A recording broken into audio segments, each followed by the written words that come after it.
अगर मान लो आपका इंटरेस्ट किसी और चीज में और आपको किसी और चीज की बुक देखी तो आप नहीं पढ़ोगे क्योंकि मजा ही नहीं आएगा। इससे उलट आपको जो पता है उस चीज के बारे में भी बुक दे दी तो भी नहीं पढ़ोगे क्योंकि आपको पता है। आप पढ़ोगे क्या चीज?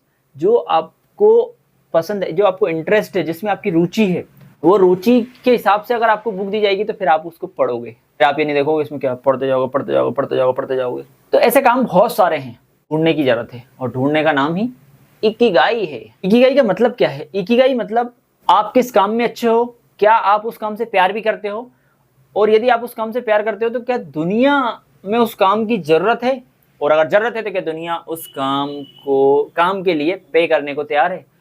और ये चारों सर्कल के बीच में एक जो बीच वाला सर्कल है ना वो बन रहा है इकिगाई। इसी को भी बोलते हैं इकिगाई। मतलब ये चारों चीज मिला के आप जो काम करते हो तब आप इकिगाई वाला काम करते हो, पसंद वाला काम करते हो, इंटरेस्ट वाला काम करते हो, रुचि वाला काम करते हो।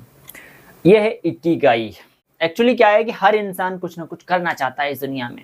कोई नौकरी करना चाहता है, कोई धंधा करना चाहता है, कोई दुकान खोलना चाहता है, कोई इंजीनियर बनना चाहता है, कोई डॉक्टर बनना चाहता है। मतलब ले दे के कुछ ना कुछ बनना ही चाहते हैं। लेकिन ये बनना क्यों चाहते हैं? पहली चीज तो करियर सेट करना चाहते हैं कि करियर अच्छा सेट हो जाए। करियर सेट हो जाए तो पैसे आ जाए, रोकड़े आ जाए तो क्या हो जाएगा? लाइफ सेट हो जाएगी। जो जरूरत की चीजें हैं, आम जनता की, समाज की ख्वाहिश है, परिवार की ख्वाहिश है, वो पूरी हो जाएगी। पहली बात। दूसरी बात, करियर बनने के बाद, पैसा आने के बाद एक चीज, तीसरी चीज आती है कि पर्पस। कुछ लोग जान पाते, कुछ लोग नहीं जान पाते। बहुत सारे लोग नहीं जान पाते, निकल जाते हैं ऊपर, राम नाम सत्य है, चले जाते हैं। लेकिन जो लोग जिंदगी को समझते हैं, जो थोड़ा पढ़ते हैं, जो थोड़ा जानते हैं, वो चीज कहते हैं व्हाट इज योर लाइफ, क्या है ये जिंदगी, what is your life, who I am, इस टाइप के क्वेश्चंस करते हैं वो। और जब इस टाइप के क्वेश्चंस करते हैं तो उनको एक पर्पस नाम का वर्ड मिलता है। पर्पस तो क्या पर्पस होता क्या है भैया? पर्पस सुन लो आप, पर्पस क्या होता है। और इस पर्पस को खोजने के पीछे वो बस सोचने लगते हैं कि मुझे क्या पसंद है, मुझे क्या अच्छा लगता है, मैं किस चीज में अच्छा हूँ, क्या दुनिया को इस काम की जरूरत है, और इस काम को जरूरत है तो दुनिया इसके लिए पे करने के लिए आती है। और इन तीनों इन चारों का कॉम्बिनेशन जब बनता है और यहाँ से लाइफ का पर्पस मिलना चालू होता है। और जब लाइफ का पर्पस मिल जाता है ना तो जिंदगी जीने में मजा आता है। समझे भाइयों बहनों? समझे समझे समझे समझे? नहीं समझे तो और सुनो, और मक्खन लगा के बताता हूँ, हैं पॉलिश करके बताऊँ। आगे बढ़ते हैं। क्या है उसके बाद? अब देखो, हम हर दिन सुबह उठते हैं।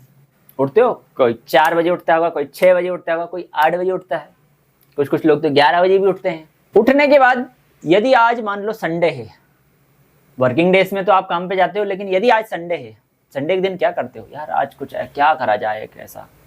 तो अगर आपको लाइफ का पर्पस नहीं पता है तो उस दिन आप लाइफ का पर्पस खोजते हो। आज मैं क्या काम करूं? जो आपको पसंद होता है, हो सकता है आप वो करते हो, या फिर कुछ ऐसा और करते हो, कुछ डिनर लंच कहीं चले जाते हो, दोस्तों के साथ घूमने चले जाते हो, ऐसा करते हो। तो वो सुबह उठने के पीछे की आपकी वजह क्या है? एक होता है इंसान को कि आप सुबह क्यों उठते हो, क्या आपको कोई एक्साइटमेंट होती है और मुझे आज उठ के ये एक चीज करना है।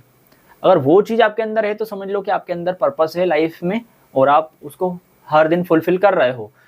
या फिर आप एक ऐसा काम कर रहे हो कि जिसके प्रति आपको काम तो नहीं है, लेकिन एक नौकरी है, मजबूरी है, पैसा है, तो अर्निंग हो रही है, जीवन चलाना है, घर चलाना है, तो वो काम कर रहे हो, वो एक अलग बात है। बेसिकली मैं कहना ये चाह रहा हूँ कि सुबह उठने के पीछे की कुछ तो वजह रहती होगी हर इंसान की। वो सुबह उठ के आनंदित फील होना चाहिए उसको। समझे? नहीं समझे? चलो कोई बात नहीं, और आगे बढ़ाता हूँ। देखो, अस्तित्व की लड़ाई। एक अस्तित्व क्या होता है? हर इंसान चाहता है कि मेरे अंदर कुछ न कुछ, मेरा भी कोई वजूद हो, मेरे अंदर भी कुछ ऐसा हो जो दुनिया देखे। हालांकि 1% लोग ही ऐसा चाहते हैं, चाहते सभी है लेकिन कर नहीं पाते हैं। इतनी मेहनत हर कोई नहीं करना चाहता है। तो अस्तित्व की लड़ाई सभी लोग लड़ रहे होते हैं, और अस्तित्व की लड़ाई लड़ रहे होते हैं तो अस्तित्व का, इसका एक एग्जाम्पल ये है कि अस्तित्व की लड़ाई कौन लड़ी? देखो, गौतम बुद्ध है। समझ लो आप किसी राजा के बेटे हो, आप भी राजा बन सकते हो, कोई बड़ी बात नहीं है, बना भी देते हैं उन्हें उनके पिताजी। आपकी बीवी है, आपका बच्चा है, लेकिन फिर भी आप दुनिया में कुछ ऐसी चीजें देखते हो और उसके बाद आप घर छोड़ के चले जाते हो 29 साल की, 29 ईयर की एज में। क्या ये डिसीजन अच्छा है? यदि आज की डेट में कोई इंसान अपने बीवी बच्चों को छोड़ के चला जाए तो लोग कहेंगे पागल है, बीवी बच्चों को छोड़ के चला गया, किस बात की कमी थी उसको? दौलत, पैसा, शोहरत सब कुछ तो था। लेकिन उनके अंदर आया हुआ कुछ एक अस्तित्व की लड़ाई की, यार मुझे हु आई एम, अपने आप को जानना। वो घर से निकल गए, चले गए बिना बताए, सन्यासी बन गए, लेकिन फिर भी उनको वो आनंद नहीं मिला जिस आनंद की खोज के लिए वो गए थे। फिर क्या हुआ, ज्ञान की प्राप्ति हुई, और बाद में उन्होंने क्या कहा कि बौद्धिज्म क्या कहता है, बुद्धिज्म ये कहता है कि सामाजिक जीवन जीते हुए आप आध्यात्मिक जीवन जी सकते हो। अब तनाव क्या है, इस बुक में तनाव के बारे में बताया गया है। इस बुक में तनाव के बारे में, तनाव क्या है, हम जो हैं और जो बनना चाहते हैं उसके बीच का जो अंतर है उसको तो तनाव कहते हैं। कोई अलग से नहीं आता है तनाव। हम जो हैं, जो बनना चाहते हैं, उसके बीच में जो अंतर है उसको तनाव कहते हैं। यही तनाव की वजह बनता है। मैं आज यहाँ हूं, मैं कुछ और बनना चाह रहा हूं, उसी को लेकर मेरे दिमाग में तनाव है, स्ट्रेस है, मैं बन नहीं पा रहा हूं, ऐसा है, वैसा है, फलाना है, ढिमका है। यही तनाव की जड़ है। वहीं इस बुक में एक चीज और बताई गई है कि जब भी आप कोई काम पहली बार करते हो तो वह आपको कठिन करना है। इस दुनिया का कड़वा सत्य मान लो रे। सुनो, एक बुक है हैबिट्स करके, हैबिट्स करके एक बुक है, और उसमें एक 10,000 घंटे का एक चैप्टर है। 10,000 घंटे यदि आपने किसी फील्ड में दे दिए तो समझ लो आप उस फील्ड के मास्टर हो जाते हैं, और उस फील्ड के जब मास्टर हो जाते हैं तो क्या आपकी वैल्यू हो जाती है।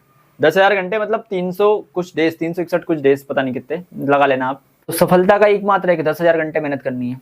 तो आप इसीलिए ये कह रहे हैं कि जब आप कोई काम पहली बार करते हो तो वो आपको कठिन काम लगता है, लेकिन वही काम आप जब बार बार करते हो तो बहुत ईजी लगने लगता है। तो 10,000 घंटों की प्रैक्टिस इसीलिए बताई गई है।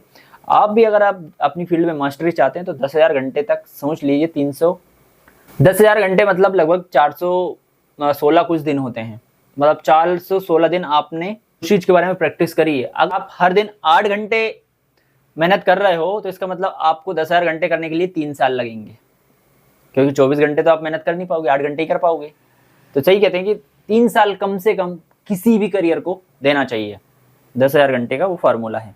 फ्लो की खोज। अब ये फ्लो की खोज आती कैसी है, देखो, फ्लो यानी क्या, बहाव की शक्ति। बहुत सारे लोग कहते थे कि मतलब ऐसा काम होना चाहिए जिसमें आप करते जाओ, मतलब पानी की तरह बहते जाओ, काम होता जाता है।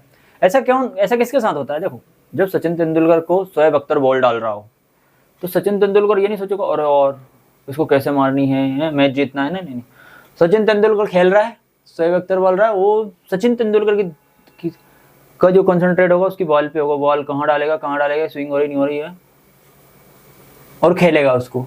तो मतलब वो जो कंसंट्रेशन है ना, फ्लो है, वो फ्लो हर फील्ड में होना चाहिए। जिस भी फील्ड में ये फ्लो नहीं है ना, मतलब आपको काम करने में मजा नहीं आ रहा, और आपको काम करने में मजा नहीं आ रहा है मतलब आप सफल नहीं हो उस क्षेत्र में।